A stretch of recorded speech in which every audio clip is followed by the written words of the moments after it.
Police কনস্টেবলের 2025 সালের সার্কুলারে যারা আবেদন করেছো তাদের ফিল্ড এক্সামের অ্যাডমিট কার্ড ইতিমধ্যে প্রকাশিত হয়েছে। এখন আমি দেখাবো এই অ্যাডমিট কার্ড তোমরা কিভাবে ডাউনলোড করবে।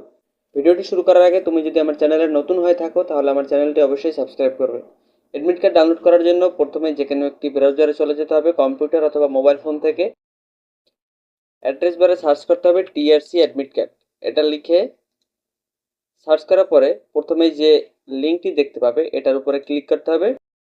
ক্লিক করার পরে এরকম একটা ইন্টারফেস দেখা যাবে। এখান থেকে মূলত ইউজার আইডি এবং পাসওয়ার্ড ব্যবহার করে অ্যাডমিট কার্ড ডাউনলোড করতে হবে। ইউজার আইডি এবং পাসওয়ার্ডটা মূলত যখন আবেদন করেছো, আবেদনের পরে যে পেমেন্ট করা হয়েছে সেই পেমেন্টের পরে একটা মেসেজ আসছিল তোমার ফোনে, সেখানে ইউজার আইডি এবং পাসওয়ার্ড ছিল। তো সেই ইউজার আইডি এবং পাসওয়ার্ড ব্যবহার করে এখন অ্যাডমিট কার্ড ডাউনলোড করতে হবে। আমি আমার ইউজার আইডি এবং পাসওয়ার্ডটা বসিয়ে নিচ্ছি। ইউজার আইডি এবং পাসওয়ার্ড বসানোর পরে সাবমিট বাটনে ক্লিক করতে হবে।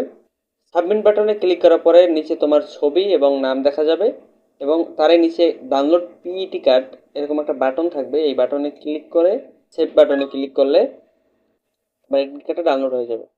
অবশ্যই অ্যাডমিট কার্ডটা 2 কপি প্রিন্ট করবে, কারণ মাঠ পরীক্ষায় বা ফিল্ড এক্সামে 2টা অ্যাডমিট কার্ডের দরকার পড়ে। আর একটা কথা, যদি তোমরা তোমাদের মেসেজটা ডিলিট করে ফেলো বা যদি মেসেজটা হারিয়ে ফেলো তাহলে তোমাদের পাসওয়ার্ডটা কিভাবে পাবে? ইউজার আইডি এটা আবেদন কপিতে থাকে কিন্তু পাসওয়ার্ডটা থাকে না। সেই পাসওয়ার্ডটা তোমরা কিভাবে রিকভার করতে পারবে আমি এখন সেটা দেখাই।